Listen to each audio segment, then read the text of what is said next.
En el borde sureste del mundo romano, donde el mapa deja de ser una promesa y empieza a ser una advertencia, el aire huele distinto. No es el olor húmedo del Tíber, ni el de los bosques del Rin. Es polvo caliente, piedra clara, estiércol seco, resina de arbustos bajos. Arabia Romana. Una provincia que suena exótica en los discursos de los senadores, pero que para el imperio es una bisagra. Por ahí pasan caravanas, impuestos, reclutas y también pasan los miedos. Porque más allá, hacia el desierto y las mesetas, la frontera no es una línea, es una negociación diaria con tribus, con ciudades que cambian de lealtad, con rutas que se abren y se cierran según el precio del agua. Allí, en una localidad llamada Shaba, en el Aurán, al sur de Damasco, nace hacia el año 204 un niño que un día llevará la púrpura. Marco Julio Filipo. El nombre ya es una declaración. Marco Julio no es un capricho familiar, es la marca de la ciudadanía romana, el sello de un mundo que absorbe élites locales y las reetiqueta. En esa región, la romanidad no se aprende en los libros, se aprende en las piedras, en los miliarios que cuentan distancias en latín, en los arcos de triunfo levantados donde antes había un cruce de caminos, en los templos donde los dioses cambian de nombre sin cambiar de rostro, en las monedas que pasan de mano en mano y enseñan, a fuerza de repetición, quién manda. Shaba no es Roma, ni pretende serlo. Es una ciudad de basalto oscuro, de ese basalto volcánico que hace que las paredes parezcan más pesadas y las sombras más densas. El paisaje del Aurán es duro y fértil a la vez. Campos de cereal cuando llueve, pedregales cuando no, vientos que levantan una arena fina que se mete en la ropa y en la garganta. La vida cotidiana tiene un ritmo de frontera. Caravanas que llegan con telas, especias, incienso, recaudadores que preguntan por cargas y por pesos, soldados que vigilan caminos y, al mismo tiempo, compran pan y vino como cualquiera. En las noches claras, el cielo parece más grande que en Italia. Y en ese cielo, para un muchacho ambicioso, Roma puede sentirse lejana, pero no inalcanzable. La familia de Filipo pertenece a esa capa social que Roma necesita y teme. Notables provinciales, suficientemente ricos para educar a sus hijos, suficientemente conectados para hablar con gobernadores, suficientemente romanos para aspirar a cargos, y suficientemente otros, para que, en la capital, nunca los dejen olvidar de dónde vienen. Las fuentes tardías y hostiles, como suele ocurrir con los emperadores caídos, se ensañan con su origen. Lo pintan como un advenedizo, incluso como un bandido. Es el tipo de caricatura que Roma fabrica con facilidad. Si un hombre de la periferia llega demasiado alto, entonces algo turbio tuvo que haber. Pero la realidad del ascenso imperial en el siglo III no se parece a las estatuas pulidas del foro. Se parece más a una escalera de madera. Cruje, se mueve, y aún así hay que subir. En el mundo de Filipo, la puerta de entrada al poder no es el Senado. Es el orden ecuestre, los equites. Hombres que no presumen de linaje republicano, sino de servicio, de administración, de mando. En el siglo III, cuando las fronteras arden y los emperadores caen con una rapidez que asusta, el imperio se apoya cada vez más en ese tipo de carrera. Logística, finanzas, ejército. Un ecuestre puede ser procurador, puede manejar impuestos, puede supervisar abastecimientos, puede comandar unidades. Puede, sobre todo, estar cerca del emperador sin pertenecer a la vieja aristocracia que lo mira con desconfianza. Filipo crece en una provincia donde el latín convive con el griego, donde los nombres romanos se mezclan con tradiciones locales, donde la religión es un mosaico. En el mismo mercado pueden venderse amuletos, sacrificarse animales a divinidades antiguas y discutirse, en voz baja, ideas nuevas que viajan con comerciantes y predicadores. El cristianismo ya existe, ya se organiza, ya tiene mártires y obispos, pero todavía es una minoría que aprende a sobrevivir. En Oriente, además, las comunidades cristianas son más densas que en muchas zonas de Occidente. No hace falta imaginar conversiones secretas para entender que un joven de Arabia Romana puede haber oído hablar de Cristo desde temprano, como se oye hablar de cualquier cosa que circula por las rutas, como un rumor persistente, como una posibilidad. Pero el primer idioma del poder sigue siendo otro. Es el del ejército. Y el ejército, en esa región, no es un decorado, es una presencia constante. La provincia de Arabia fue creada, en parte, para asegurar rutas y controlar el comercio. Su red de caminos, la Vía Nova Traiana, por ejemplo, es una columna vertebral de piedra que une ciudades y fortalezas. Donde hay camino romano, hay impuestos. Donde hay impuestos, hay escolta.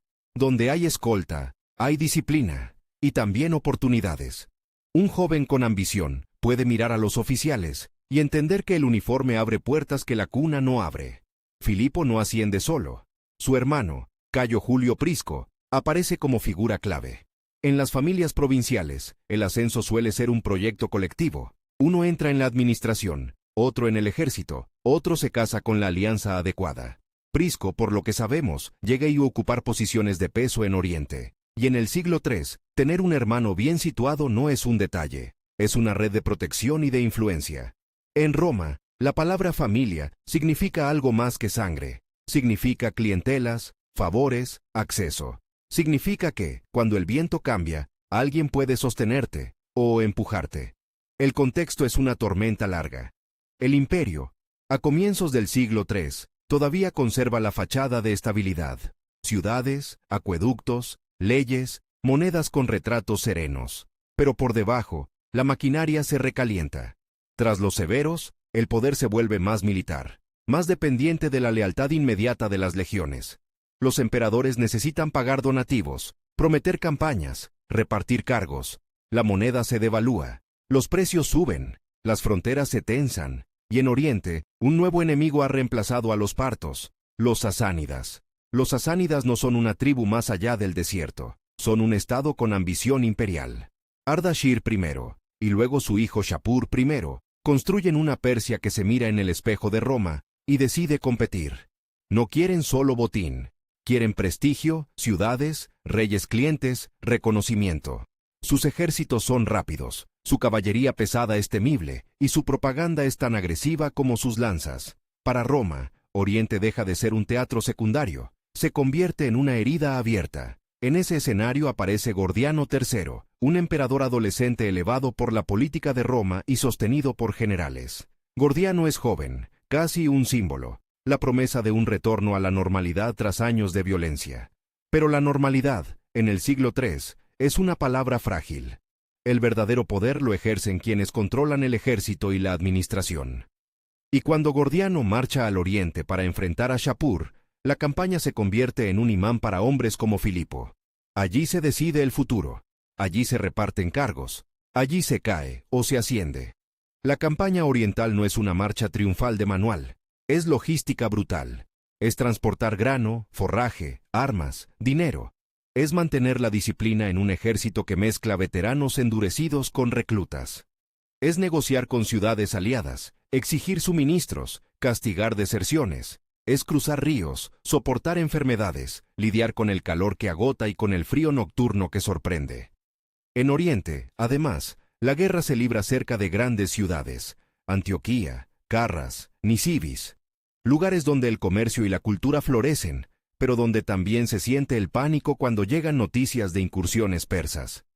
Filipo entra en ese mundo como ecuestre, como hombre útil, no necesariamente como héroe de primera línea, sino como alguien que entiende el engranaje. En el siglo III, el que controla el suministro controla la guerra. El que controla el pago controla la lealtad. Y el que está cerca del emperador, aunque sea en un cargo técnico, está cerca del centro de gravedad del imperio. Las fuentes no siempre son generosas con los detalles de su carrera temprana, pero el patrón es reconocible. Un provincial con ciudadanía romana, con conexiones familiares, que asciende en la administración militar hasta acercarse al círculo imperial. En algún momento, Filipo se convierte en prefecto del pretorio o alcanza una posición equivalente de enorme influencia. El prefecto del pretorio ya no es solo el jefe de la guardia en Roma, es un ministro de guerra, un administrador supremo, un hombre que puede firmar órdenes, mover tropas, decidir destinos. En campaña, el prefecto está al lado del emperador. Y al lado del emperador, en tiempos de crisis, se aprende una lección simple. La púrpura no es un honor. Es un riesgo. Mientras tanto, Prisco, el hermano, se mueve en Oriente con autoridad. Se habla de él como rector o gobernador con poderes amplios, un hombre que puede imponer orden, recaudar, castigar. Dos hermanos, dos carreras, un mismo tablero. Y el tablero es Oriente, donde Roma y Persia se miran como dos animales grandes que no caben en el mismo valle. Gordiano III, joven y rodeado de ambiciones ajenas, se convierte en el punto de tensión. Los generales quieren victorias. Las tropas quieren pago. Las ciudades quieren protección. El enemigo quiere humillar. Y en medio, el emperador. La campaña contra Shapur tiene momentos de éxito romano, pero también golpes duros. Las líneas de suministro se estiran, la moral fluctúa, y cuando un ejército se cansa, empieza a buscar culpables. En ese clima, la figura de Filipo se vuelve más nítida, no por discursos, sino por necesidad. Un hombre que sabe negociar, que sabe administrar, que sabe hablar con oficiales y con burócratas. Un hombre que, por su origen oriental, entiende el terreno cultural y político de la región mejor que muchos italianos. Eso, en tiempos normales, podría ser una ventaja discreta. En tiempos de guerra, puede ser decisivo. La romanidad de Filipo no es una esencia, es una actuación constante. Un provincial que aspira a lo más alto debe ser más romano que los romanos. Debe dominar los títulos, los rituales, las fórmulas. Debe saber cuándo invocar al Senado y cuándo ignorarlo. Debe saber qué dioses poner en las monedas y qué virtudes grabar en las inscripciones. Debe, incluso, cuidar su imagen física. El retrato imperial no es un retrato realista, es un programa político. La barba, el peinado, la mirada, todo comunica. En el siglo III, los emperadores se parecen cada vez más a soldados. Mandíbulas duras, ceños tensos, rostros de campaña. La estética del poder se militariza porque el poder se militariza. Y sin embargo, Filipo viene de un lugar donde Roma no es una tradición ancestral, sino una capa añadida. Eso puede generar una flexibilidad que en Italia se confunde con oportunismo. En la frontera, uno aprende a hablar varios idiomas sin sentir que traiciona ninguno. Aprende a rendir culto en un templo y, al día siguiente, jurar por el genio del emperador sin que el mundo se derrumbe. Aprende que la identidad es, muchas veces, una herramienta. La guerra con Persia también es una guerra de símbolos. Shapur se presenta como rey de reyes, heredero de una grandeza antigua. Roma responde con títulos, con ceremonias, con monedas que proclaman victoria incluso cuando la realidad es ambigua. En ese choque, un emperador joven como Gordiano necesita resultados, y los hombres a su alrededor necesitan sobrevivir. La campaña avanza hacia el año 244. Las tensiones internas crecen. En los campamentos, la política se hace con susurros y con pagos. Un soldado no lee tratados, mira su bolsa. Un centurión no discute filosofía, discute raciones. Y cuando el dinero falta, la disciplina se agrieta. En ese punto, el prefecto del pretorio, o el alto funcionario que controla el flujo de recursos, se vuelve el hombre más observado. Si hay hambre, lo culpan. Si hay retrasos en el pago, lo culpan. Si hay derrota, lo culpan. O lo necesitan. Filipo, en ese ambiente, no puede permitirse ser ingenuo. La ingenuidad mata. La lealtad, en el siglo III, es una moneda que se gasta rápido. Y aquí aparece el rasgo que lo acompañará siempre. Pragmatismo. No el pragmatismo elegante de un filósofo, sino el pragmatismo áspero de un administrador en guerra. Resolver hoy. Pagar hoy. Calmar hoy. Mañana ya veremos. Gordiano III muere en 244 durante la campaña persa. Las circunstancias exactas se vuelven, desde el primer momento, un campo de batalla narrativo. Un emperador muerto lejos de Roma es una oportunidad para que cada facción escriba su versión. ¿Murió en combate? ¿Murió por enfermedad? ¿Hubo traición? Los persas, por supuesto, tienen su relato. Shapur proclamará victorias, capturas, humillaciones romanas. Los romanos, por su parte, intentarán salvar la dignidad imperial. Y los enemigos políticos de Filipo, más tarde, insinuarán lo peor. Porque si un hombre asciende tras una muerte confusa, la sospecha se convierte en arma. Pero antes de que la sospecha sea historia, es presente. Un ejército en territorio hostil, con el emperador muerto, necesita un jefe. Rápido, sin debates, sin elecciones. La guerra no espera. Y ahí, el hombre que está cerca, el hombre que tiene autoridad administrativa y militar, el hombre que puede prometer pago y orden, se convierte en el candidato natural. Filipo está en el lugar exacto donde la necesidad fabrica emperadores. Ese momento, el instante en que un provincial de Arabia Romana pasa de ser un servidor del Estado a ser el Estado, no ocurre en un salón de mármol. Ocurre entre tiendas, polvo, estandartes, gritos de oficiales, juramentos. Ocurre con la presión de Persia al frente y con el miedo a la desintegración detrás. Ocurre con una verdad simple: si no hay emperador, el imperio se rompe en pedazos. Y aún así, incluso antes de la púrpura, Filipo ya carga con una paradoja que lo perseguirá, porque su origen es, para muchos, una mancha. Árabe. La palabra, en Roma, no es un gentilicio neutro, es una etiqueta cultural, a veces un insulto, a veces una exotización. En el imaginario romano, el Oriente es lujo y peligro, refinamiento y traición, religiones extrañas y costumbres sospechosas. Un emperador nacido allí debe demostrar, cada día, que no es un accidente, que no es una concesión, que es Roma. Por eso importa tanto Shava, no como postal, sino como raíz, porque un hombre que nace en la periferia aprende desde niño que el centro no regala nada. Aprende a leer jerarquías en el tono de voz. Aprende a detectar desprecio en una sonrisa. Aprende a compensar con eficacia lo que otros compensan con apellido. Y cuando ese hombre llega a la cima, no se convierte en un romano natural, se convierte en un romano intensificado, un romano por decisión. La carrera ecuestre, además, forma un tipo de mente. No es la mente del orador que busca aplausos en el Senado, es la mente del gestor que busca resultados. En el imperio, el ecuestre es el que hace que el grano llegue, que el impuesto se cobre, que el soldado reciba su paga, que el gobernador tenga escolta. Es un mundo de documentos, sellos, listas, contabilidad. Un mundo donde el error se paga con motín. Y en el siglo III, el motín no es una amenaza abstracta, es una estadística. Filipo aprende también el valor de la imagen. En Oriente, las ciudades son orgullosas, antiguas, llenas de memoria. Antioquía no necesita que Roma le explique qué es una metrópolis. Palmira negocia con el desierto como si fuera un mar. Damasco respira comercio. En ese entorno, el poder se legitima no solo con legiones, sino con gestos, concesiones, títulos, privilegios, construcción. Un gobernador que entiende eso puede comprar paz sin derramar sangre. Un emperador que lo entienda puede ganar tiempo, y el tiempo, en su reinado futuro, será el recurso más escaso. En la sombra de Gordiano, Filipo observa cómo se fabrica la autoridad imperial. Observa cómo se redactan cartas al Senado, cómo se anuncian victorias, cómo se reparten honores. Observa cómo se usa la religión pública como cemento, sacrificios, auspicios, juramentos. Observa cómo el ejército exige ser visto, reconocido, recompensado. Observa también cómo el emperador puede ser amado en Roma y odiado en el Danubio, o al revés. El imperio es demasiado grande para una sola lealtad. Y mientras Filipo asciende, el mundo alrededor se vuelve más áspero.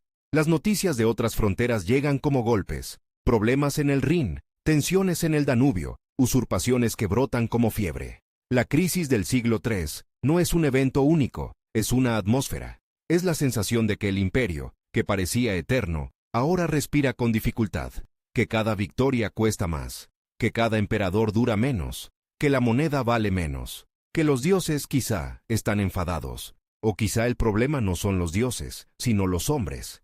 En ese clima, la figura de un emperador árabe es doblemente delicada. Por un lado, puede ser útil, un hombre del Oriente para un Oriente en guerra. Por otro, puede ser sospechoso. ¿A quién pertenece realmente? ¿A Roma o a su tierra? La pregunta, aunque no se formule en voz alta, se siente en los pasillos del poder. Y Filipo, que ha vivido toda su vida en el borde, sabe que la pertenencia se demuestra con actos públicos, con símbolos, con monedas, con títulos, con rituales. Pero todavía no. Todavía está en el escalón anterior, ese escalón donde un hombre se convierte en imprescindible. Y ser imprescindible es peligroso, porque en Roma, lo imprescindible despierta envidia. Y en el ejército, lo imprescindible despierta temor. Si este hombre controla el dinero, controla mi vida. La relación con su hermano Prisco añade otra capa. Dos hermanos en posiciones altas pueden ser vistos como una garantía de control, o como una amenaza de clan. Roma tolera familias poderosas, pero las teme cuando parecen demasiado cohesionadas. La historia imperial está llena de dinastías, sí, pero también de acusaciones de nepotismo, de conspiración, de orientalización. En el siglo III, cuando el poder se decide en los campamentos, una familia fuerte puede ser un ancla, o una excusa para el golpe. Filipo, además, no es un general de leyenda como Trajano o como César. No es el conquistador que arrastra al mundo con su carisma. Su perfil es otro, el del hombre que hace funcionar la máquina. Y eso, en tiempos de crisis, puede ser más valioso que la gloria. Porque la gloria no paga a las legiones. La gloria no llena graneros. La gloria no negocia con ciudades que dudan. La gloria no detiene una deserción. En los meses previos a la muerte de Gordiano, el Oriente Romano es un tablero de tensiones. Las ciudades miran a Roma esperando protección. Los persas presionan. Los oficiales romanos discuten estrategias. Los suministros se vuelven un problema. Y en ese mundo, cada decisión administrativa tiene consecuencias militares. Si el grano no llega, el ejército se dispersa. Si el dinero no llega, el ejército elige otro emperador. Si el emperador no inspira confianza, el ejército lo reemplaza. Filipo aprende, quizá mejor que nadie, que el imperio no es una idea. Es una cadena de pagos, de juramentos, de rutas seguras. Una cadena que puede romperse en cualquier eslabón. Y cuando se rompe, no hay filosofía que la repare. Hay que actuar. Por eso, cuando se habla de su ascenso, conviene imaginarlo no como una conspiración romántica, sino como una suma de urgencias. Un emperador joven muere. El enemigo está cerca. El ejército necesita mando. Los oficiales necesitan un nombre que pronunciar. Y el hombre que está en el centro de la administración militar, el hombre que puede prometer continuidad, se convierte en el nombre inevitable. Pero antes de ese salto, hay un detalle que define a Filipo. Su relación con la romanidad como herramienta de supervivencia. En Shaba, la romanidad se ve en las piedras. En el campamento, se ve en los rituales. El juramento al emperador, el saludo a los estandartes, el respeto a las águilas. La religión pública romana, con sus sacrificios y sus fórmulas, no es solo fe, es disciplina, es cohesión. Es una manera de decir, somos uno, en un ejército lleno de hombres de provincias distintas, lenguas distintas, dioses distintos. Y ahí aparece, como un murmullo lejano, la futura contradicción que lo hará memorable. Un hombre que según algunos, simpatiza con el cristianismo, y que sin embargo, entiende que el poder romano se sostiene sobre rituales paganos. En el siglo III, un emperador no puede gobernar solo con convicciones privadas. Gobierna con ceremonias públicas, con sacrificios, con juegos, con monedas que proclaman la eternidad de Roma. Si Filipo tuvo alguna inclinación cristiana, si la tuvo, no podía convertirla en bandera sin incendiar el edificio que intentaba sostener. Pero eso pertenece al futuro. Por ahora, Filipo es un producto de la frontera. Un hombre de Arabia romana que ha aprendido a moverse en el imperio, como quien cruza un mercado lleno de voces, escuchando, calculando, eligiendo cada palabra. Un hombre que ha visto de cerca cómo un emperador puede ser elevado por la esperanza y derribado por la necesidad. Un hombre que, en el Oriente en guerra, se acerca al centro del poder no por destino, sino por utilidad. Y el Oriente, mientras tanto, sigue oliendo a polvo y a humo. Los caminos romanos siguen cortando el paisaje como cicatrices. Las caravanas siguen llegando con mercancías y noticias. Las ciudades siguen rezando a sus dioses, cada una a su manera.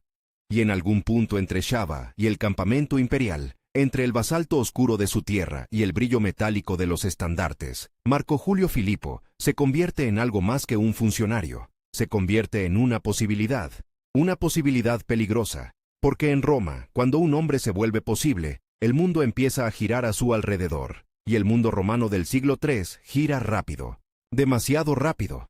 El año 244 no llega como una fecha en un calendario, llega como un golpe seco en mitad del polvo.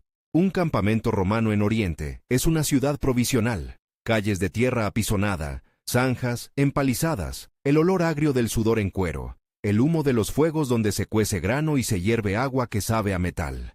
Y, por encima de todo, el sonido. Martillos en las clavijas de las tiendas, relinchos, órdenes cortas en latín, griego, acentos de todas las provincias. En ese ruido, la muerte de un emperador no es un drama íntimo, es un problema logístico, es una grieta en la cadena de mando, es el instante en que un ejército, si no se le da un nombre al que obedecer, empieza a obedecer a su hambre. Gordiano III desaparece del mundo en campaña contra los sasánidas. La versión exacta se vuelve barro desde el primer día. Para unos, cae en combate. Para otros, lo mata la enfermedad. Para otros, lo empuja la traición. Los persas, con Shapur primero al frente, tienen su propia manera de contar la historia. Inscripciones, relieves, una propaganda que no busca matices sino humillación. Roma, en cambio, necesita otra cosa. Necesita continuidad. Necesita que el imperio no parezca un animal herido que sangra en público. Y entonces, en el mismo lugar donde la incertidumbre podría desatar el pánico, aparece la solución más romana y más brutal. El ejército proclama emperador a Marco Julio Filipo. No hay mármol, no hay senado, no hay discursos largos, hay estandartes, juramentos, y la sensación de que el tiempo se ha encogido. Un hombre que ayer era el engranaje de la máquina, prefecto del pretorio, administrador supremo de la campaña, el que firma órdenes, el que controla pagos, hoy se convierte en la cara de la máquina. La púrpura, en el siglo III, no cae del cielo, se arranca del suelo. Pero proclamarse emperador en Oriente es apenas la mitad del camino. La otra mitad es más peligrosa: sobrevivir a la proclamación. Porque el imperio no es solo el ejército que te aclama, es también el enemigo que te observa, el senado que te tolera, las ciudades que te miden, y los generales que, en silencio, calculan si tu reinado les conviene.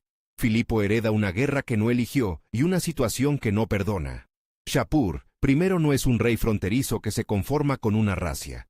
Es un monarca que piensa en términos imperiales. Su Persia no quiere solo botín, quiere reconocimiento, quiere que Roma admita, aunque sea con los dientes apretados, que al otro lado hay un poder equivalente. Y en esa lógica, cada día que el ejército romano permanece en territorio hostil, sin un emperador claro, es un regalo para el enemigo. Filipo entiende algo que a veces se olvida cuando se habla de honor romano. La guerra también se gana retirándose a tiempo. Y, sobre todo, se pierde quedándose sin dinero. La campaña oriental ha desgastado las arcas. Los soldados esperan donativos, pagos atrasados, recompensas por el riesgo. La disciplina, sin paga, se convierte en teatro. Un centurión puede gritar hasta quedarse sin voz. Si el soldado siente que lo han engañado, la lealtad se evapora. Y en Oriente, lejos de Italia, con rutas largas y ciudades que pueden cerrar sus puertas, el dinero no es un lujo. Es el pegamento del ejército. Así que Filipo negocia con Shapur. Negociar con el enemigo, para un romano educado en la retórica de la victoria eterna, suena a debilidad. Pero en el siglo III, la debilidad real es otra. Es perder el ejército por hambre o por motín. Filipo necesita cerrar el frente oriental, aunque sea con un acuerdo incómodo, para poder hacer lo que de verdad decide su destino. Volver a Roma y convertir una proclamación militar en un reinado reconocido. Los términos exactos de esa paz, o de ese acomodo, se discuten desde entonces. Las fuentes romanas tienden a presentarlo como un arreglo digno, las persas como una victoria persa. Lo que importa, más allá de la propaganda, es el resultado. Filipo compra tiempo, tiempo para reorganizar, tiempo para presentarse como emperador no solo ante las legiones de Oriente, sino ante el mundo romano entero. Y el tiempo, en su reinado, será siempre una moneda más escasa que el oro. El regreso hacia Occidente no es un desfile triunfal. Es una marcha de administración. Hay que asegurar rutas, calmar ciudades, garantizar que el ejército no se descomponga en el camino. Hay que enviar cartas, muchas cartas, a gobernadores, a comandantes, a magistrados urbanos. Hay que anunciar, con la fórmula correcta, que el Estado sigue en pie. Roma, mientras tanto, es un animal que huele la sangre a distancia. En la capital, el Senado sigue existiendo, sigue reuniéndose, sigue hablando el idioma de la tradición. Pero su poder real, en este siglo, es el de otorgar legitimidad ceremonial, no el de decidir quién manda. Aún así, esa legitimidad importa. Un emperador que llega sin el reconocimiento senatorial es un emperador que invita a la conspiración. Y Filipo, provincial, ecuestre, árabe, para los prejuicios de la élite, no puede permitirse gobernar solo con la fuerza de un campamento oriental. Necesita Roma, necesita el Senado, necesita, sobre todo, parecer inevitable.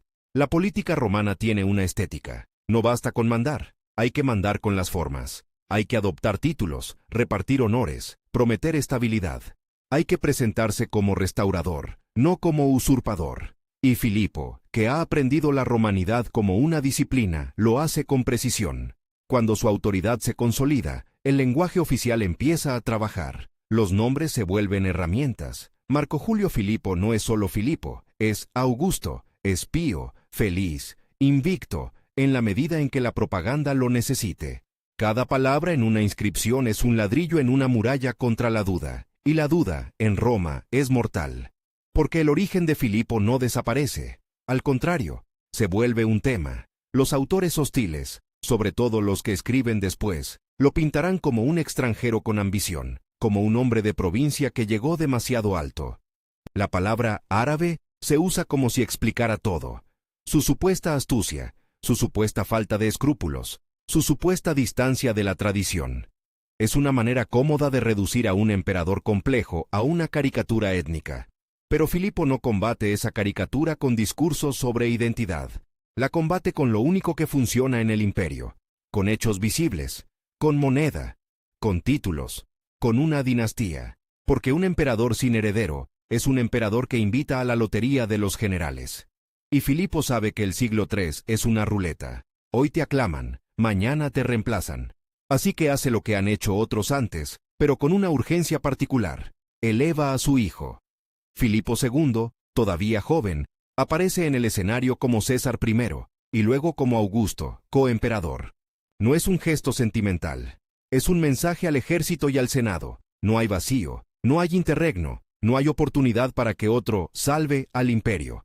Hay continuidad, hay casa imperial, hay futuro. La dinastía, en Roma, no es solo sangre, es un dispositivo de estabilidad, o, al menos, una promesa de estabilidad. Y para reforzar esa promesa, Filipo también se apoya en su hermano, Prisco.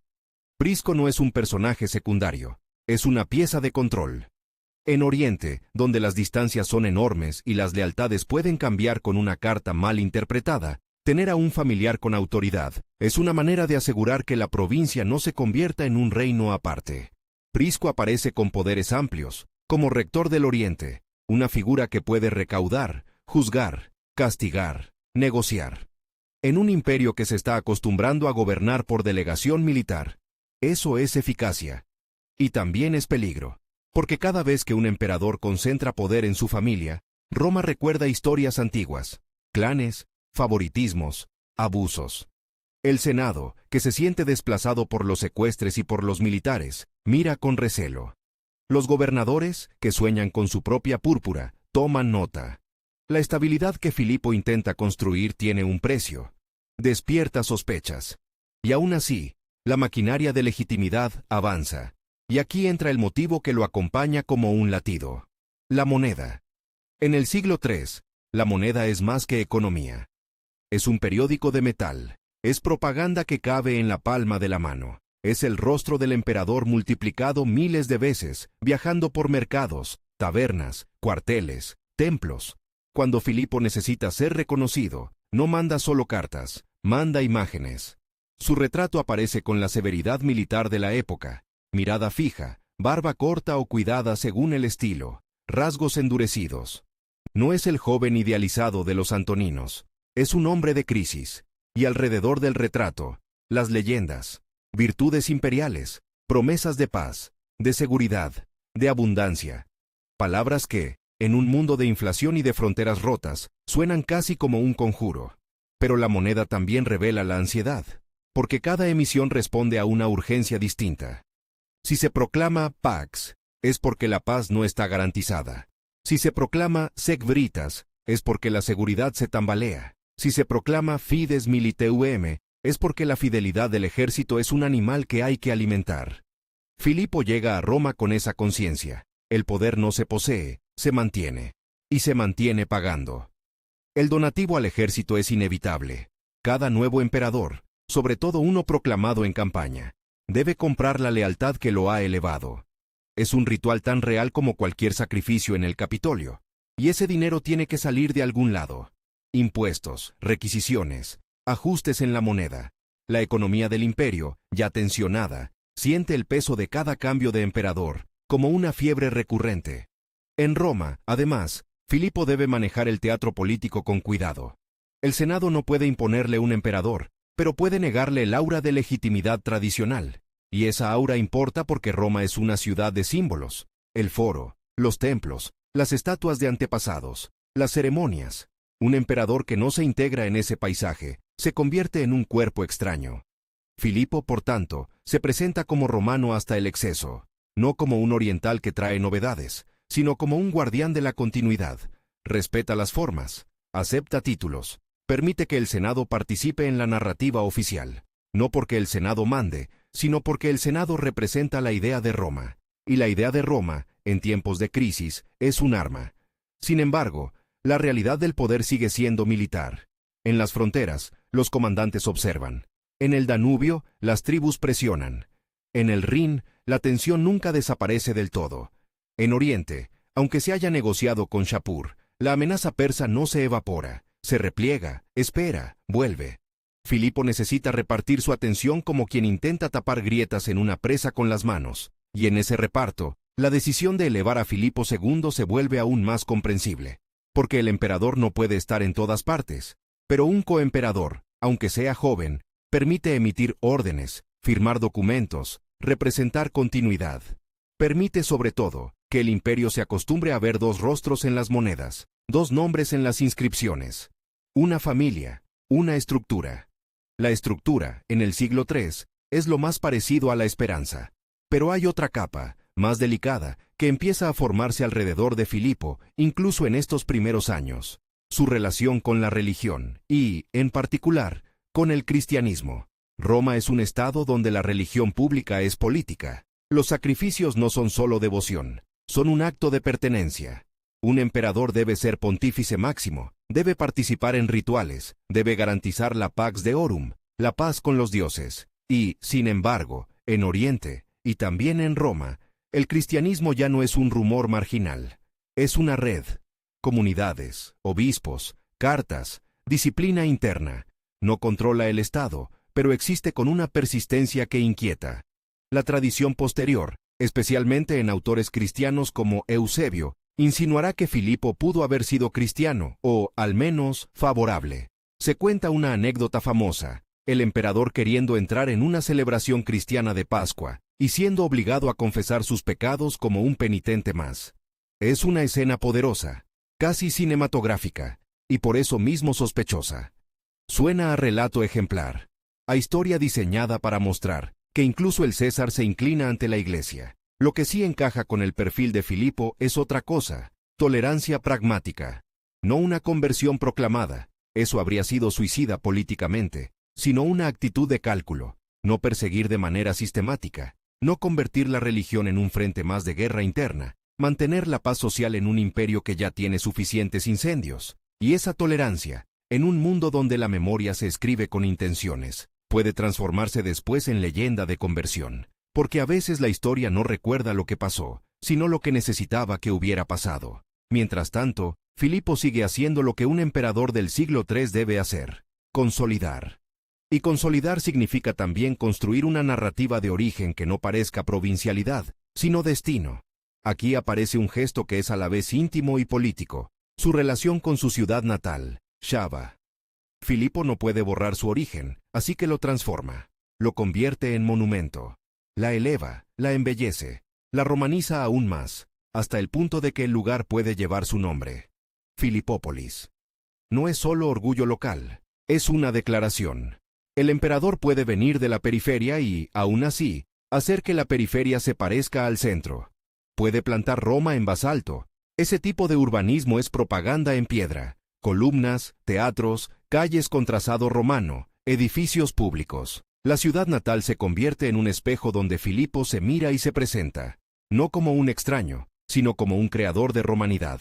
Pero cada piedra cuesta, cada obra pública necesita dinero, mano de obra, materiales. Y el imperio, en estos años, no está sobrado de nada. La tensión fiscal crece, los recaudadores se vuelven más agresivos, las ciudades sienten el peso, los comerciantes se quejan. Los campesinos, que no escriben crónicas, sienten la presión en el grano que entregan y en las monedas que valen menos. La moneda, otra vez. Porque mientras el retrato imperial promete estabilidad, el metal mismo cuenta otra historia. Devaluación, mezcla de metales, pérdida de confianza. La economía del siglo III es un terreno resbaladizo, y un emperador que necesita pagar donativos, financiar obras, mantener fronteras y sostener una dinastía, camina sobre hielo fino. Aún así, Filipo logra algo que no es menor. Llega a Roma, es reconocido, instala a su hijo como coemperador, mantiene el Oriente bajo control relativo, y por un momento parece que el imperio ha encontrado un administrador capaz de sostenerlo. Por un momento. Porque la legitimidad en Roma no es un estado, es una batalla diaria. Y Filipo, precisamente por ser quien es, provincial, ecuestre, elevado por el ejército, necesita un acto de legitimación que no dependa solo de la fuerza. Necesita un acontecimiento que lo coloque en la línea larga de la tradición romana, esa línea que va desde los reyes míticos hasta los césares. Y el calendario le ofrece un regalo envenenado. Se acerca el año 248, el milenario de Roma. 1000 años, una cifra redonda que enloquece a cualquier civilización. 1000 años desde la fundación tradicional. 753 a.C., desde Rómulo, desde la loba, desde el mito que Roma ha repetido hasta convertirlo en identidad. Celebrar ese milenio no es organizar unos juegos más, es presidir un ritual de eternidad, es decirle al mundo, Roma ha sobrevivido a todo y seguirá sobreviviendo. Para Filipo, ese futuro evento se convierte en una meta política. No basta con llegar al trono, hay que llegar al milenario como emperador indiscutido. Hay que convertir la celebración en un plebiscito simbólico. Hay que hacer que el pueblo, el Senado, el ejército, todos, miren el mismo espectáculo y acepten, aunque sea por cansancio, que este hombre es Roma. Y aquí está el filo de la paradoja que se va afilando sin que nadie la nombre. Un emperador nacido en Arabia, quizá tolerante con los cristianos, se prepara para presidir los ritos más antiguos de la Roma pagana. No por devoción personal necesariamente, sino porque el poder romano se legitima con esos ritos. Porque el Estado romano, en su núcleo, sigue siendo un teatro sagrado. Filipo se prepara para ese teatro mientras apaga incendios reales. Porque el imperio no se detiene a esperar celebraciones. En las provincias, los comandantes piden refuerzos. En las fronteras, los enemigos prueban la resistencia.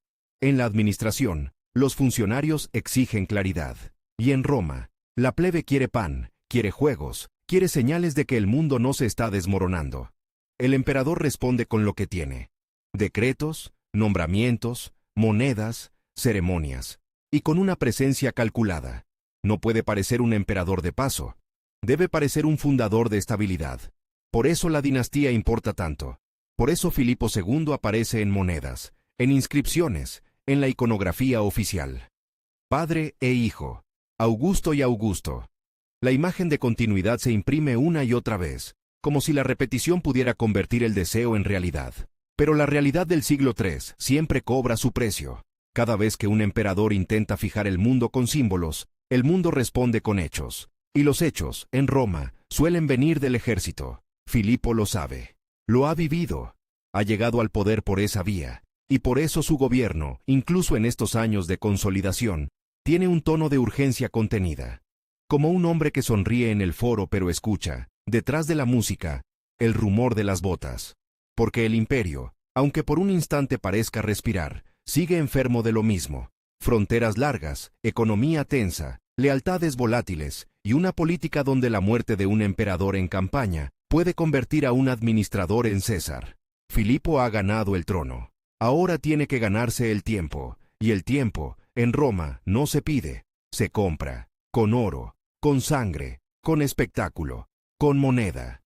El año 248 se acerca como se acerca una tormenta que todos han visto en el horizonte, y nadie sabe si traerá agua o granizo. En Roma, el calendario no es una simple cuenta de días, es una maquinaria de memoria. Y cuando esa maquinaria marca 1000 años, la ciudad entera se siente obligada a demostrar que la cifra no es una ilusión, que no es un capricho de sacerdotes y astrólogos, que Roma de verdad ha vivido un milenio y que, por tanto, puede vivir otro. 1000 años desde Rómulo, desde el surco trazado con arado, desde el mito de la loba que amamanta a 2 niños destinados a matarse. 1000 años de guerras civiles, de conquistas, de incendios, de reconstrucciones. 1000 años de dioses que cambian de nombre pero no de función. Proteger el orden, justificar el poder, dar sentido al miedo. Y en el centro de esa celebración, sentado donde se sientan los que mandan, está Marco Julio Filipo. Un emperador que no nació en el Lacio ni en la vieja Italia, sino en la Arabia romana, en una tierra de basalto oscuro y viento seco. Un hombre que ha llegado a la púrpura por el camino más típico del siglo III, el campamento, la urgencia, el ejército. Y ahora debe hacer algo que no se aprende en una marcha forzada, ni en una oficina de pagos militares. Debe convertirse en el rostro de la eternidad.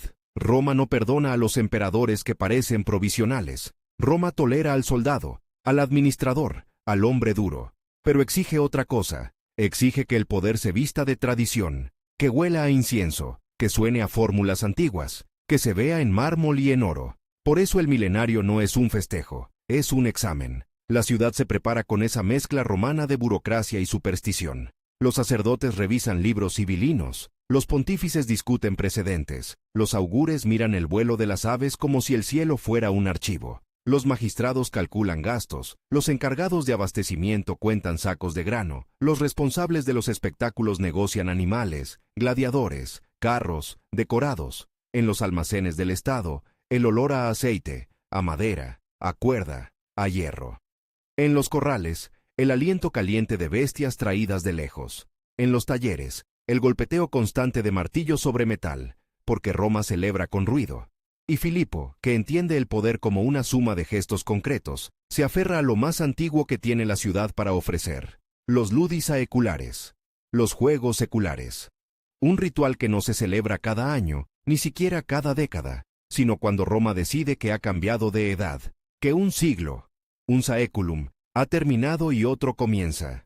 No es un cumpleaños, es una renovación del pacto con los dioses.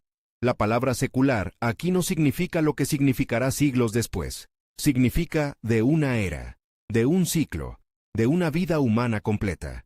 Y por eso el rito tiene un sabor inquietante. Se celebra para que la ciudad siga viva, pero se celebra recordando que todo puede morir. Los juegos empiezan de noche. Roma, que de día es polvo y gritos, de noche se vuelve otra cosa. Antorchas, sombras largas, el Tíber como una cinta negra. El murmullo de una multitud que intenta no parecer asustada. En el campo de Marte, donde se entrenan soldados y se vota y se entierra a los grandes, se levantan altares temporales, se sacrifican víctimas a divinidades que suenan arcaicas incluso para los romanos: Dispater, Proserpina, las Moiras, las Parcas, fuerzas subterráneas, inevitables. Se ofrecen animales oscuros, se pronuncian fórmulas que deben decirse sin error, porque un error en el rito no es un detalle. Es un presagio. Luego vienen los sacrificios diurnos, más luminosos, más cívicos. Júpiter, Juno, Apolo, Diana. La ciudad se desplaza como una marea entre templos y espacios sagrados. Hay procesiones, hay coros, hay niños y niñas de familias seleccionadas que cantan himnos, como si la pureza de sus voces pudiera limpiar el aire. Hay senadores con togas impecables, hay caballeros, hay soldados de guardia con la mano cerca del puño de la espada. Porque incluso en una fiesta Roma no olvida que vive en crisis.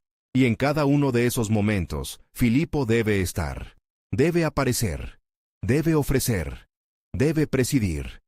No como un espectador, sino como el intermediario entre Roma y sus dioses. Porque el emperador, además de general y juez, es el garante de la Pax Deorum, la paz con lo divino. Si los dioses están en paz, el imperio aguanta. Si los dioses se enfadan, todo se rompe. Esa es la lógica antigua, y en el siglo III, cuando todo parece romperse de todos modos, la lógica antigua se vuelve aún más atractiva. Aquí es donde la moneda vuelve a hablar. En los meses y años alrededor del 248, las secas imperiales trabajan como si imprimieran un manifiesto. En el anverso, el rostro de Filipo, barba, mirada fija, la dureza de un hombre que ha visto el campamento más que el teatro. En el reverso, la consigna, Saecblares AVGG. Los juegos seculares de los Augustos, en plural, porque Filipo no está solo. Su hijo, Filipo II, comparte el título, comparte la promesa de continuidad. La dinastía se mete en el ritual, como se mete una cuña en una puerta, para que no se cierre. Otras monedas proclaman, Romae Aeternae, Roma eterna. No es una descripción, es un deseo convertido en metal. Y el metal circula. Pasa de mano en mano. En el mercado, en la taberna, en el pago de un soldado, en el impuesto de un comerciante. La propaganda no se lee en un pergamino, se pesa en la palma. Y los símbolos elegidos no son casuales. Aparecen animales de sacrificio, altares, templos, figuras de Roma personificada, la loba capitolina, escenas que conectan el presente con el mito. Aparece el lenguaje de las virtudes, pietas, felicitas, aeternitas, piedad, felicidad, eternidad, palabras que suenan bien cuando el mundo tiembla, pero el mundo tiembla de verdad, porque mientras Roma se prepara para celebrar, el imperio sigue siendo un cuerpo enorme con fiebre. En las fronteras, la presión no se detiene por respeto al calendario. En el Danubio, las tribus prueban la línea defensiva como quien golpea una puerta para ver si está bien cerrada.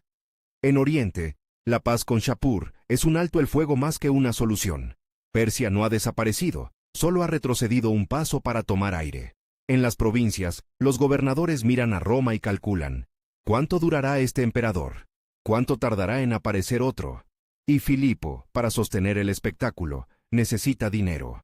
Mucho dinero. Los juegos cuestan, los animales cuestan, los gladiadores cuestan, los carros, los aurigas, los premios, los decorados, la seguridad, el abastecimiento de una ciudad que se llena de visitantes. Y además está el ejército, siempre el ejército, que no se alimenta de himnos ni de monedas con leyendas bonitas, sino de pagos reales, donativos, sueldos, gratificaciones.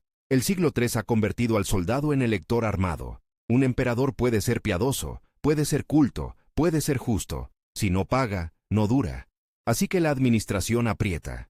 En las ciudades del imperio, los notables sienten la presión fiscal como una mano en la garganta. Los recaudadores no son filósofos, son hombres con listas, con sellos, con escoltas. Se exigen contribuciones extraordinarias, se piden suministros, se requisitiona. Y cuando el Estado necesita, la frontera entre impuesto y expolio se vuelve borrosa. En Oriente, donde Prisco, el hermano de Filipo, tiene autoridad amplia, esa presión se vuelve especialmente visible. Las fuentes hostiles hablarán de dureza, de abusos, de un gobierno que exprime. Y aunque la propaganda en Roma hable de abundancia, en muchas provincias la abundancia se siente como una palabra ajena. La moneda, otra vez, delata la tensión, no solo por lo que dice, sino por lo que es. El antoniniano, esa moneda que en teoría vale 2 denarios, hace tiempo que ya no tiene plata suficiente para sostener la ficción. Se blanquea la superficie, se mezcla metal, se mantiene el brillo lo justo para que el ojo crea.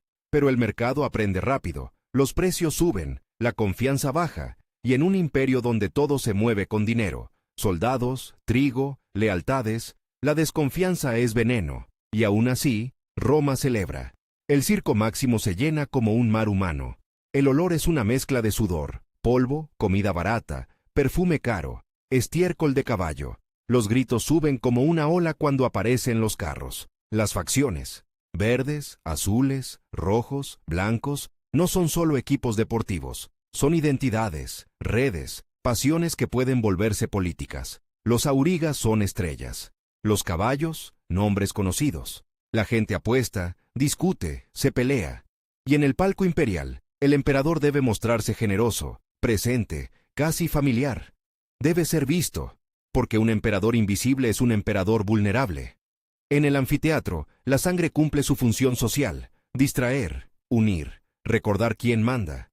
Hay cacerías con animales exóticos, traídos de África, de Asia, de lugares que la mayoría solo conoce por relatos. Hay ejecuciones públicas, porque Roma castiga en escena. Hay combates de gladiadores, coreografiados y brutales, con reglas y con improvisación, con muerte real y con muerte evitada, según el capricho del público y del organizador. Y Filipo, que necesita el favor de la multitud, debe saber cuándo levantar la mano, cuándo conceder, cuándo negar. La clemencia también es un instrumento, pero el milenario no es solo circo y arena, es también una afirmación ideológica. Roma no es una ciudad vieja, es una ciudad eterna, y esa eternidad se construye con imágenes, se levantan estatuas, se restauran edificios, se limpian fachadas, se repintan inscripciones. La ciudad se maquilla como una actriz antes de salir a escena. El foro, con sus columnas y sus sombras, se convierte en un escenario donde cada piedra dice continuidad. Y Filipo, que sabe que su origen provincial puede ser usado contra él, se pega a esa continuidad como si fuera una armadura. Aquí aparece un detalle que parece menor y en realidad es crucial. La manera en que Filipo se presenta como romano. No intenta imponer una estética oriental. No trae dioses nuevos al centro del culto estatal. No rompe con el Senado. No desprecia las formas. Al contrario, se sumerge en ellas. Se deja ver con los símbolos correctos. Acepta los títulos tradicionales. Se muestra como pontífice máximo. Preside sacrificios. Se deja asociar con Roma personificada. Con la loba. Con los fundadores. Es una romanidad casi disciplinaria, aprendida, practicada, repetida. Y mientras tanto, en la periferia, en su Arabia natal, hace algo que también es propaganda, pero de otro tipo. Convierte su origen en monumento. Shaba, su ciudad, se transforma en Filipópolis. No es un simple cambio de nombre, es un programa. Calles trazadas con geometría romana, columnatas, un teatro, edificios públicos que imitan el lenguaje arquitectónico del centro. Basalto negro tallado en formas romanas, como si la piedra misma quisiera demostrar que la periferia puede hablar latín en arquitectura. Es un gesto de orgullo, sí, pero también de legitimidad. El emperador no es un accidente. Es el producto de un imperio que ha romanizado el mundo hasta el punto de que un hombre de Arabia puede construir Roma en su tierra. Y sin embargo, esa misma operación tiene un reverso. Porque si el emperador necesita demostrar tanto que es romano, es porque sabe que hay quienes no lo creen. La palabra árabe circula en murmullos, en chistes, en textos que se escribirán después con veneno. Se usa como etiqueta para insinuar codicia, astucia, extranjería. Roma, que ha gobernado provincias durante siglos, sigue teniendo prejuicios de ciudad-estado. Y Filipo, que no puede cambiar la sangre, cambia el relato. Pero hay un relato que no controla del todo. Un rumor que crece precisamente porque él no lo aplasta con violencia. El rumor de su cercanía al cristianismo. En el 248, el cristianismo ya no es una secta escondida en catacumbas, aunque la imagen sea tentadora. Es una red extendida, especialmente fuerte en Oriente, con obispos que escriben cartas, con comunidades que recaudan para viudas y pobres, con una disciplina interna que a veces parece más sólida que la del propio Estado. No son mayoría, pero son visibles, y sobre todo, son persistentes. La memoria cristiana posterior, que busca señales de triunfo incluso en épocas ambiguas, colocará a Filipo en un lugar especial. Eusebio de Cesarea, escribiendo en el siglo IV, transmitirá la idea de que Filipo fue, si no cristiano declarado, al menos favorable. La anécdota del emperador que quiere participar en una celebración pascual y es obligado a confesar sus pecados como un penitente más, es demasiado perfecta. El César humillado ante la iglesia, el poder del mundo inclinado ante el poder espiritual. Es una escena que enseña una lección. Y cuando una historia enseña una lección tan clara, suele haber sido pulida por el deseo. Lo que sí parece más sólido es el tono general de su gobierno. No hay una persecución sistemática asociada a su nombre. No hay edictos famosos de represión como los que vendrán con Decio. Hay, en cambio, una sensación de tolerancia relativa, de dejar hacer mientras el orden público no se rompa. Y eso encaja con Filipo como pragmático. Un emperador que no puede permitirse abrir otro frente de conflicto cuando ya tiene el Danubio, el Oriente, la economía, el ejército y la legitimidad. Pero esa tolerancia tiene un precio político, porque la religión pública romana no es un asunto privado, es un lenguaje de lealtad. Sacrificar es pertenecer. Presidir juegos es afirmar el pacto con los dioses de la ciudad. Y Filipo, al celebrar el milenario con toda la pompa pagana, se ata a ese lenguaje con fuerza. Ahí está la tensión que lo perseguirá en la memoria.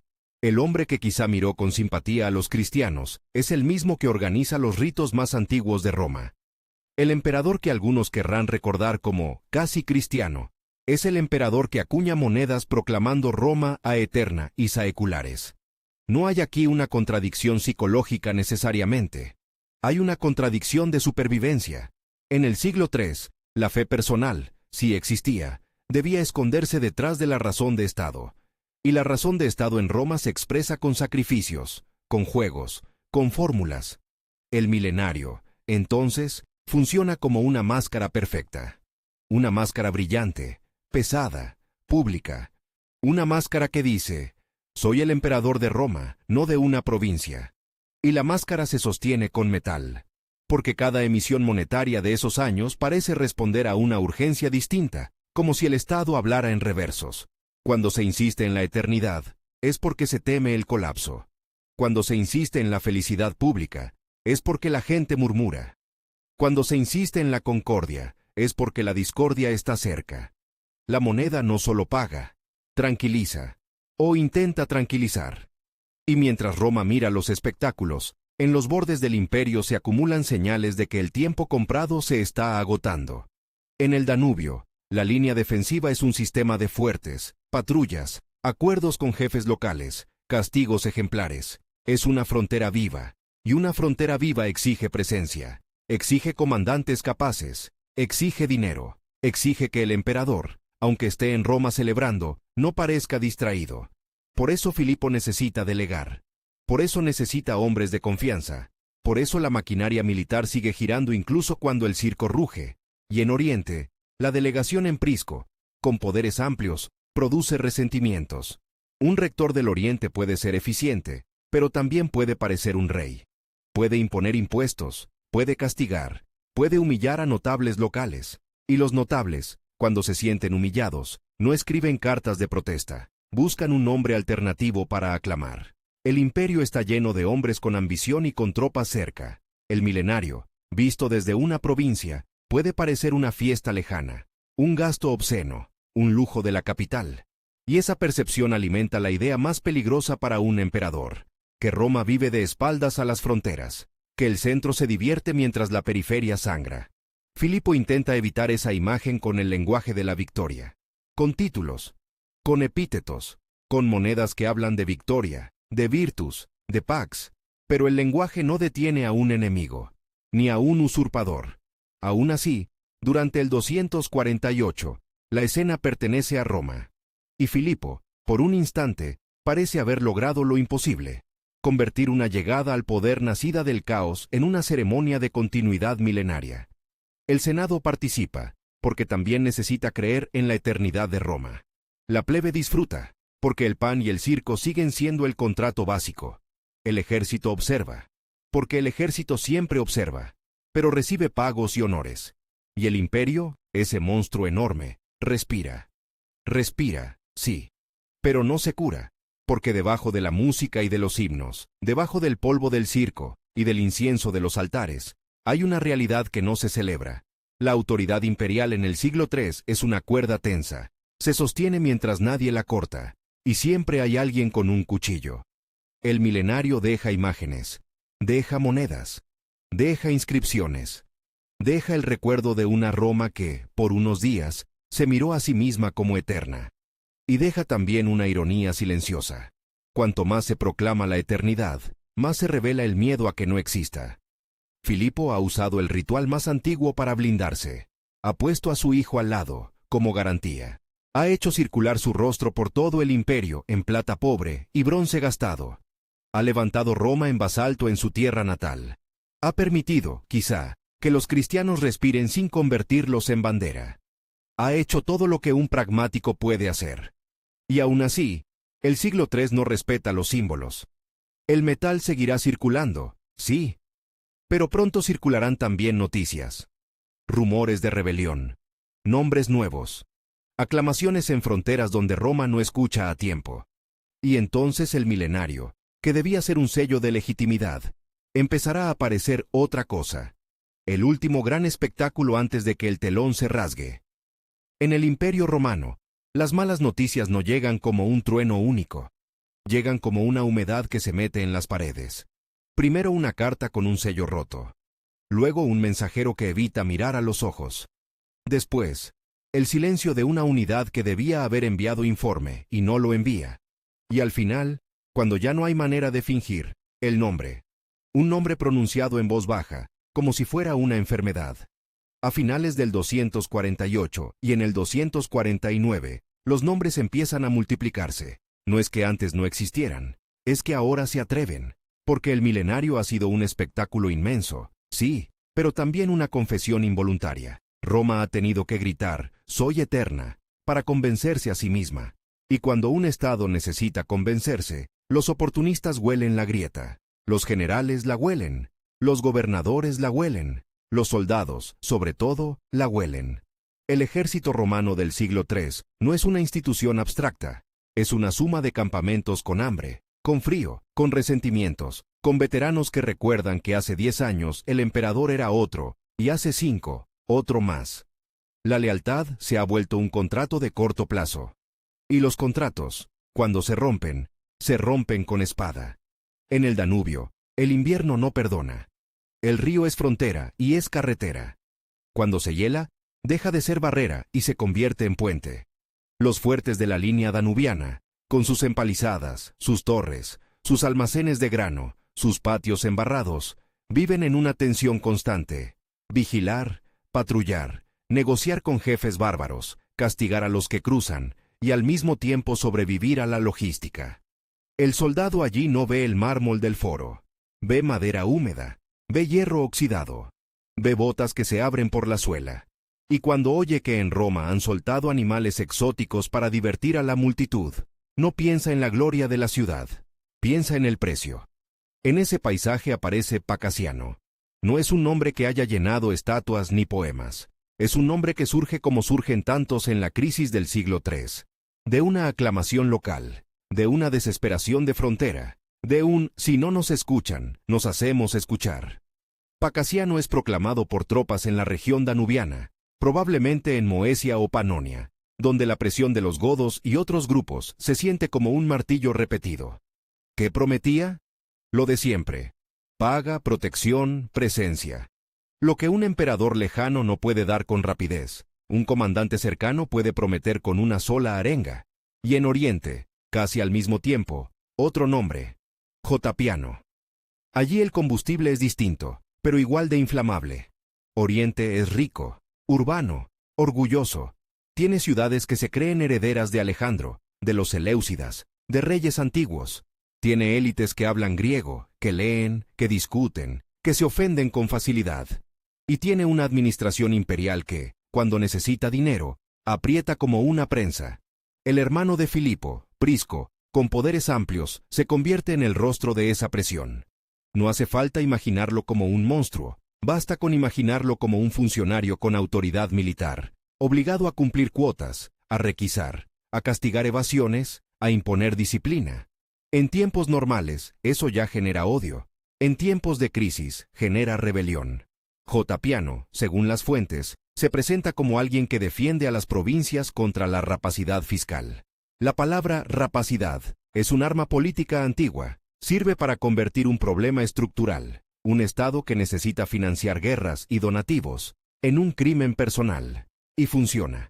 Porque la gente no se subleva contra la inflación o la devaluación del antoniniano. Se subleva contra un hombre que cobra, contra un recaudador, contra un gobernador, contra un hermano del emperador. Pacasiano en el Danubio, Jotapiano en Oriente. Y en medio, Roma, que todavía huele a incienso de los juegos seculares, como si el humo pudiera tapar el olor de la pólvora política. Filipo reacciona como reacciona un pragmático, no con discursos filosóficos, sino con nombramientos, con órdenes, con delegación de fuerza. Y aquí entra una figura que, al principio, parece un remedio técnico, un senador de carrera sólida, respetado por su disciplina, por su experiencia militar, por su reputación de hombre serio. Cayo Mesio V Decio. Decio. Filipo lo envía al Danubio para arreglar el problema, para restaurar el orden, para calmar a las tropas, para frenar incursiones, para apagar el incendio antes de que llegue a Italia. Es un movimiento lógico, y es un movimiento mortal. Porque en el siglo III, mandar a un hombre competente a una frontera en crisis es como poner una antorcha en un granero. Puede iluminar o puede prenderlo todo. Decio llega con autoridad, con prestigio, con la legitimidad que da el Senado y la experiencia. Y se encuentra con tropas que no solo están asustadas por los bárbaros, sino cansadas de emperadores que cambian como cambian las estaciones. Tropas que han visto a Gordiano, a Filipo, y que saben que el poder en Roma ya no es una roca, sino una ola. Pacasiano, al parecer, no dura. Como tantos usurpadores de frontera, puede ser eliminado por sus propios hombres cuando la situación cambia, cuando la promesa se vuelve peligrosa, cuando aparece una alternativa más fuerte. Y esa alternativa, sin que Filipo lo quiera, empieza a ser Decio.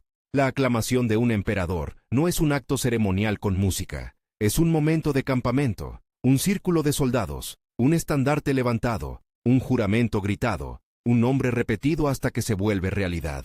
Y cuando un ejército decide que su general es Augusto, el imperio entero se encoge, porque sabe lo que viene. 2 emperadores no caben en un mismo mundo.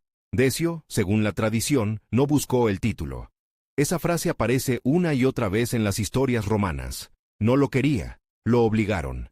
A veces es verdad, a veces es una excusa elegante. En cualquier caso, el resultado es el mismo. El Danubio tiene su emperador, y Filipo, en Roma o cerca de Roma, recibe la noticia como se recibe una sentencia. Porque Decio no es un aventurero cualquiera. No es un pacasiano de un día. Es un hombre con peso político, un senador, un romano de la vieja escuela, o al menos presentado como tal. Un candidato perfecto para quienes miran a Filipo con desconfianza por su origen provincial, por su ascenso militar, por su dinastía improvisada, por su hermano mandando en Oriente, por su necesidad constante de dinero. La propaganda, que antes hablaba de Roma a eterna, ahora tiene que hablar de otra cosa, de legitimidad inmediata, de victoria, de concordia, de fidelidad del ejército, pero la propaganda tiene un límite, no puede detener una marcha, y Decio marcha. La geografía de Italia del norte, con sus llanuras, sus ríos, sus caminos romanos que parecen eternos hasta que los pisan ejércitos rivales, se convierte en el tablero final. Verona aparece como un punto clave, no solo por su posición, sino por lo que simboliza, la guerra civil entrando en la península, la frontera psicológica rota. Cuando un emperador combate en Italia contra otro romano, el mito de la estabilidad se deshace. Ya no es defender el imperio, es pelear por el trono. Filipo no es un cobarde. Ha llegado donde ha llegado en un mundo que no premia la timidez. Pero su fuerza siempre ha sido la administración, el acuerdo, el cálculo. Ahora el cálculo se reduce a una ecuación brutal. O derrota a Decio, o lo devora la lógica del siglo. Reúne fuerzas. Llama a unidades. Acelera pagos. Promete. Amenaza. Y como siempre, intenta sostener la idea de continuidad con su hijo. Filipo II. El joven coemperador es más que un heredero. Es un símbolo de futuro. En un imperio que se ha acostumbrado a emperadores efímeros, un hijo en la púrpura es una apuesta contra el caos. Pero también es una provocación para quienes no quieren una dinastía nacida de un campamento. Y es un riesgo. Si el padre cae, el hijo se convierte en rehén del destino. La batalla cerca de Verona en el 249 no es una escena limpia de manual. Es polvo, gritos, metal chocando, órdenes que se pierden.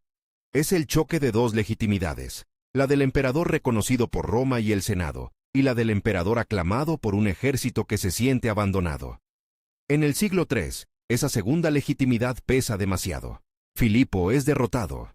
Muere en el campo o en la retirada, según versiones. La precisión se pierde en el ruido de la guerra civil, pero el hecho queda. El emperador que celebró el milenario de Roma no llega a ver el siguiente año completo de su reinado. Y aquí, el siglo III muestra su crueldad administrativa, porque la muerte del emperador no cierra el expediente, lo abre. En Roma, Filipo II todavía está vivo, todavía es Augusto, todavía, en teoría, es el Estado. Pero la teoría dura lo que tarda en correr un rumor por los cuarteles de la Guardia y por los pasillos del Palatino.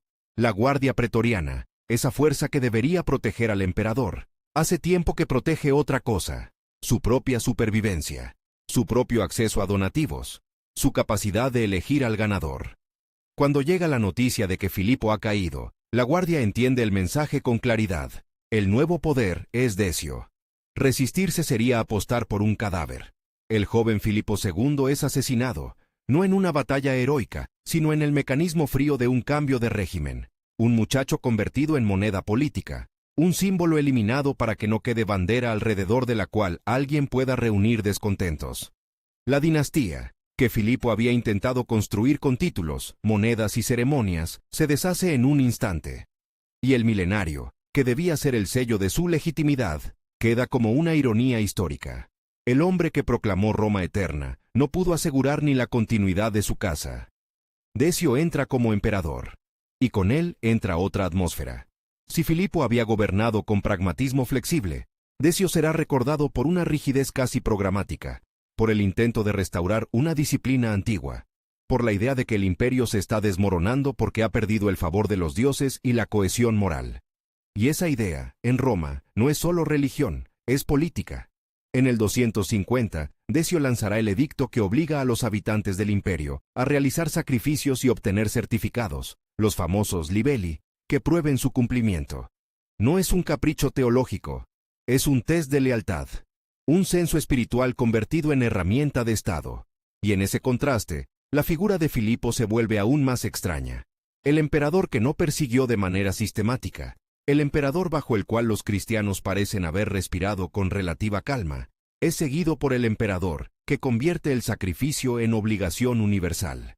La memoria cristiana, inevitablemente, mira hacia atrás y reordena el pasado. Si Decio es el perseguidor, entonces Filipo puede ser el respiro. Si Decio es el hierro, Filipo puede ser la tregua.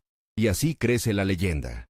Eusebio, escribiendo décadas después, necesita genealogías de victoria. Necesita señales de que incluso en la cúspide del poder romano hubo simpatía hacia la nueva fe. La anécdota del emperador penitente, detenido en la puerta de la iglesia hasta confesar, funciona como un icono. El César sometido a una autoridad distinta. Pero el siglo III real es menos limpio. Un emperador podía ser tolerante por cálculo, no por conversión. Podía proteger a una comunidad porque no quería incendiar otra provincia. Podía dejar de perseguir porque tenía demasiados frentes abiertos. Y aún así, esa tolerancia, vista desde el futuro, se convierte en santidad potencial. La otra memoria, la pagana y senatorial, tampoco es neutral. Para algunos autores posteriores, Filipo es el árabe, dicho con un filo que no necesita explicación. El extranjero que se vistió de romano. El hombre que celebró los ritos más antiguos, y aún así, no fue aceptado del todo. El emperador que gastó en juegos mientras el Danubio ardía. El hermano que exprimía Oriente. La etiqueta sirve para simplificar un reinado complejo en un prejuicio cómodo. Y sin embargo, cuando uno mira las piezas concretas, las monedas, las inscripciones, los restos de Filipópolis en Shava, aparece un retrato menos caricaturesco. Filipo no fue un revolucionario religioso. No fue un destructor de templos. No fue un Constantino antes de Constantino. Fue, sobre todo, un administrador militar en un tiempo en que la administración y la guerra se habían fusionado. Un hombre que entendió que el poder en Roma se sostenía con símbolos, y por eso se aferró a los símbolos más antiguos. Los juegos seculares, Roma eterna, la loba, el lenguaje de la pietas. Y al mismo tiempo, un hombre que no podía permitirse el lujo de perseguir a todos los que pensaban distinto, porque el imperio ya estaba demasiado fragmentado. Su caída no se explica por una sola causa. No es porque era árabe, no es porque era cristiano, no es porque celebró demasiado. Es la suma de presiones que se vuelven insoportables en una ventana de 5 años. El ejército exige pagos y victorias. Las fronteras exigen presencia. Las provincias exigen alivio fiscal. El Senado exige formas. La plebe exige pan y espectáculo. Y el emperador, en medio, solo tiene un recurso que parece infinito pero no lo es. La moneda. La moneda de Filipo, con sus leyendas de eternidad, queda como un documento involuntario de ansiedad. Romae aeternae. Saecvlares augg. Concordia. Pax. Victoria. Palabras que suenan como conjuros, porque en el siglo III, gobernar es conjurar. Y luego está Shava, Filipópolis, esa ciudad de basalto negro en la Arabia romana, con su trazado de calles, sus columnas, su teatro. Un pedazo de Roma plantado en una tierra de viento seco. Es un gesto que, visto desde lejos, parece orgulloso y casi tierno. El emperador que no olvida su origen. Pero también es un gesto político. Mi romanidad no es prestada, la construyo en piedra. Y aún así, ni la piedra ni el metal detienen la marea. Después de su muerte, el régimen de Decio no tiene interés en honrarlo. La memoria oficial se reescribe rápido. Los retratos se sustituyen. Las lealtades se recalculan. Los mismos hombres que aplaudieron en el milenario ahora aprenden a pronunciar otro nombre. Así funciona Roma cuando tiene miedo. Cambia de máscara sin cambiar de rostro. Y el destino añade una última ironía amarga. Decio, el vencedor, el restaurador, el hombre que parecía encarnar la disciplina antigua, morirá poco después, en el 251, en la batalla de Abrito contra los godos. Un emperador muerto en el barro de una campaña, como tantos en esa época. El trono devora a sus dueños con una regularidad casi mecánica. Entonces, ¿qué queda de Filipo? Queda un reinado breve que intentó ser largo. Queda un milenario celebrado con una magnificencia que parece desproporcionada, hasta que se entiende que era un acto de defensa. Queda la imagen de un provincial que tuvo que ser más romano que los romanos, porque sabía que cualquier duda sería usada contra él. Queda la sospecha de una simpatía cristiana que nunca se convirtió en programa, pero que la posteridad convirtió en relato. Queda la evidencia de que, incluso en el corazón del imperio, la identidad ya no era simple. Un hombre nacido en Arabia podía presidir los ritos más antiguos de Roma, y al mismo tiempo, ser recordado como posible creyente de una fe que Roma todavía miraba con recelo.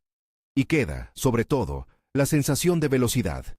La velocidad con la que el poder se construye y se derrumba en el siglo III. 5 años. Un tratado con Persia. Un regreso a Roma. Un hijo elevado a Augusto. Un milenario que pretende sellar la eternidad. Rebeliones en las fronteras. Un general enviado a apagar un fuego que se convierte en incendio mayor. Una batalla en Italia. Un cadáver en el campo. Un hijo asesinado en el palacio. Roma cumple 1000 años y, casi al mismo tiempo, demuestra que puede cambiar de emperador, como quien cambia de guardia en una puerta. La eternidad, en esas monedas, pesa poco, pero circula mucho, y quizá por eso la historia de Filipo el Árabe sigue fascinando, porque en su figura se cruzan dos necesidades que rara vez conviven en paz. La necesidad de pertenecer a la tradición más antigua del mundo romano, y la necesidad de sobrevivir en un mundo nuevo, donde la fe, la frontera y el ejército ya no obedecen al calendario sagrado de la ciudad, sino a la urgencia. A la pura urgencia.